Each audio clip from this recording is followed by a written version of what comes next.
Kirogo bwitureti yabasae ase serikali yobomo nigo bona ruro kuboria gocha ase serikali goikirania ase nchira yo goikirana Oroboti rwa Nadco rwagoteba rwabegetwe ese ine serikali ya Kenya Kwanza hamono abomo bwa Azimio nsio burai bwa Nyagusira Raila Odinga na boigo okwenekia buna goikiraniwe ase nchira ringia ka kwa nabarikia mangana ase county ya Kisii Munyakirogo Bifon Magare oyiboigo reneganga yokorie kirogo kyobo jumbe nsemo ibunge ya Kitutu Masaba gwetera ase serikali yobomo andemo ni kiama gya ODM nigatebire hegati ya maganio hari anyatiko bagagukwanerwa Oroboti oru niga AMORENGETE omwananchi kawaida aseigo kuganya nkororo okwenekia buna ngoikiranirwa rura ase nchira yoboikiranu iro chikomokonya omwananchi. This is purely a political process that all the points raised by the late Raila Odinga, the former party leader of ODM, and the entire team from Kenya Kwanza that led to the two teams coming up with the broad-based government. These points really touch much on issues that I think are affecting even the uprising of young people, because the issues touched on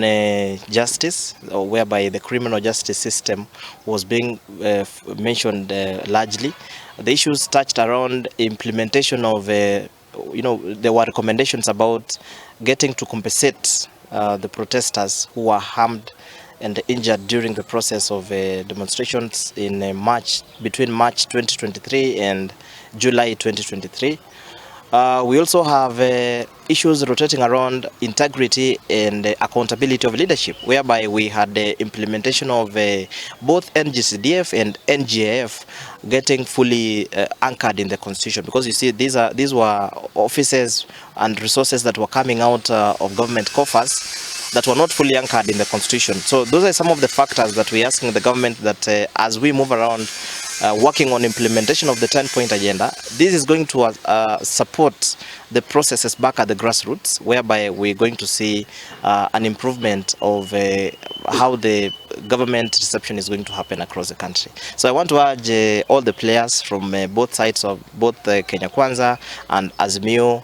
who fully join to form the broad-based government, that it is important that such factors are fully considered when we going to engage wananchi ahead of the 2027 elections, because we cannot move forward when issues from the past have not been fully handled.